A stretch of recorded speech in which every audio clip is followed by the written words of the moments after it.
This is University of Kentucky Wildcat Hockey on the UK Hockey Network.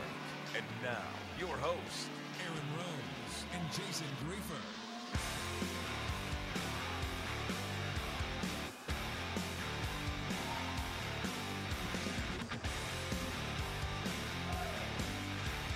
Welcome, ladies and gentlemen. It's time. We are back. Semester. It's time for some more University of Kentucky Wildcat Hockey. I'm Aaron Rose alongside Jason Griefer. Jason, first of all, did you have a good break? A great break. I hope everybody, let us be the last to wish you out there a happy 2010.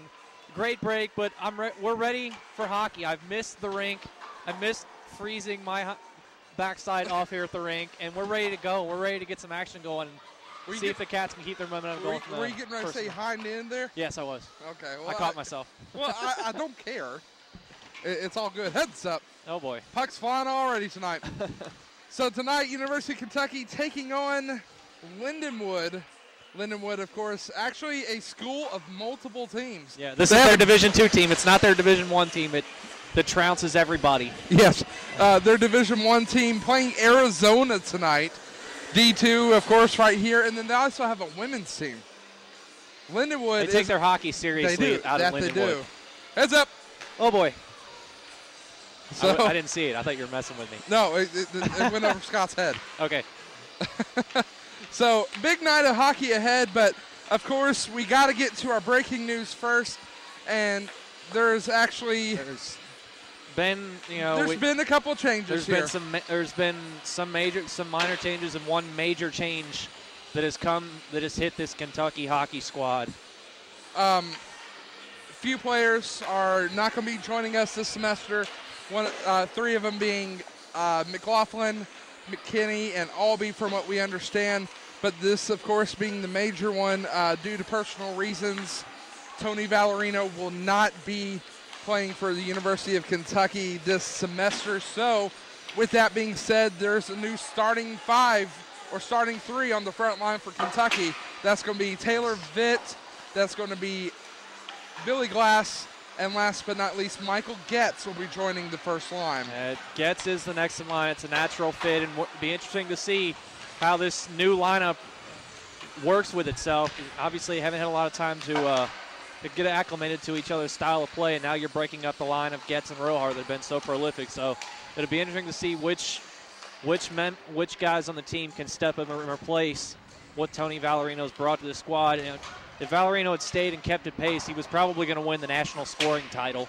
He had led the nation coming in at the break with 69 total points and was first in the nation in goals with 38. So be curious to see who steps up for Kentucky, but at this point, you don't have a choice but to move on, and that's what they have to do tonight. And immediately they're going to get tested by a strong Lindenwood squad.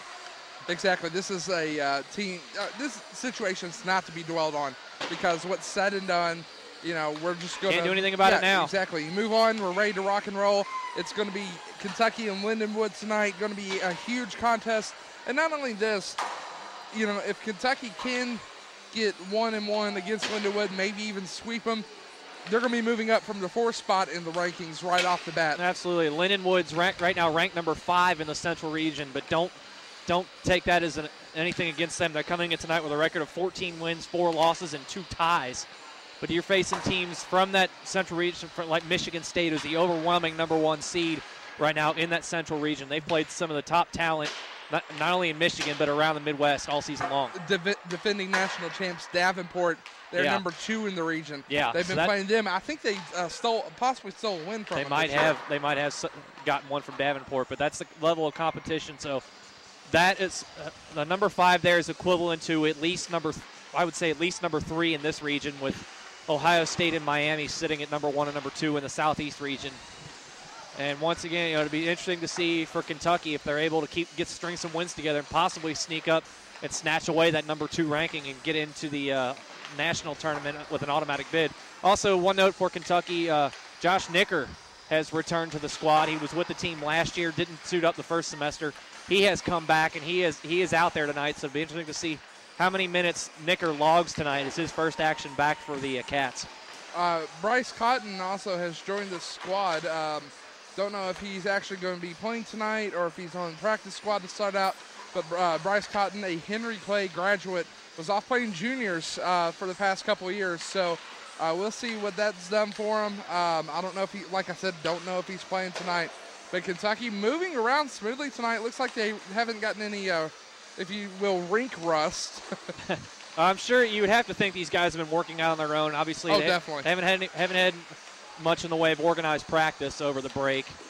But these guys definitely, you'd have to think, have been working on their own and training and working together, either here at the Ice Center or at another facility on their own time. Definitely. Be interesting to see who gets the start tonight in net for Kentucky. We have to think, based on the patterns, that Jim Borgard will get the start. Although I must say, Derek Steinbrecher in his first year for Kentucky has played well.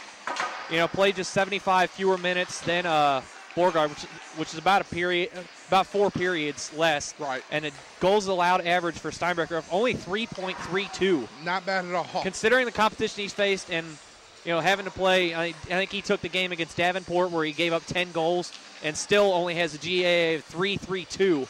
That's very, very impressive for a first-year player at this level. And Borgard, he's no slouch himself. Goals allowed average of 4.59. We would like to see the save percentage up a little higher. Borgard at 801, whereas Steinbrecher's closer to 900. He's at 891 for the season. And those numbers there are very good numbers. They are very good. And you talk on the offensive side for Kentucky. Getz steps into that starting lineup. Taylor Vitt coming into tonight and after the first semester was number 4 in the nation in scoring, 27 goals, 37 assists for 64 points. Billy Glass was 9th in the nation in total scoring, but number 1 in the nation with 43 assists. Obviously, he gets the job done helping on so many goals that they've scored so far this season. I believe to this point Kentucky has scored 179 goals in the 23 games they played, which is about a little less than 7.5 goals per game. Which is a ridiculous number. Now, with Valerino being out, you're going to look at that number is going to be a little bit less now because you're losing on average about 2.5, 3 goals a game there. Yeah, also cannot forget another guy that won't be back for a while is Daniel Ampleford. He's 4th on the team in scoring right now with 32 points, but he's still out recovering from the broken collarbone that he had to have surgery on. They're hoping to get him back in time for the regional tournament, though. So hopefully that's what we're looking at. We wish him a speedy recovery. We think by now he's well into physical therapy and rehabilitating that shoulder to get back onto the ice. He was actually rehabbing right before the end of the semester. Yeah. He'd already gone through the surgery. He was rehabbing at that point. So we're hoping to see a speedy recovery from Daniel Ampleford. It looks like it's going to be a fun night tonight. Fans still filing in. For those of you listening in, if you want to come out, still plenty of room here at the Lexington Ice Center. Got about 3 minutes and 40 seconds until the puck drops. So going to be a fun night tonight. Hopefully it's going to be a very competitive hockey game. And Kentucky, got to make some adjustments here, but they'll be ready to go come midnight. And you have to think these two teams are familiar with each other. They played 3 common opponents this year already. Both these squads took on the Illinois Fighting Illini. Kentucky was unfortunately swept when they went to Illinois. Lindenwood played Illinois at their own facility and swept the Illini. Both teams also took on Wright State. Neither team had any problems with Wright State. Kentucky won big in their 2-game series with Wright State. Lindenwood played Wright State once, won easily. Both teams also play Robert Morris, the Maroon squad. Kentucky played them at the National Showcase and beat them. Lindenwood also swept them. So these two teams probably do have some familiarity with each other. But Kentucky, the challenge for tonight, most people may not remember, Kentucky's coming into tonight on a 4-game losing streak. Right. This is really a crossroads for this University of Kentucky squad. Right now you're riding a 4-game losing streak. When we go from semester break here to the beginning to the beginning of the second semester, you're not getting a fresh start. Nope. Your records pile up. So this is really a crossroads, and they need to realize that coming into this, they need to get at least one, and hopefully it's tonight because Kentucky is really, they are riding a 4-game losing streak. Hopefully they're able to break it tonight, and I think, this team, talking to them last night, they're pretty motivated to get out here, get playing again. Obviously, they're going to be running on some adrenaline to start out tonight. Absolutely. There are going to be a lot of them.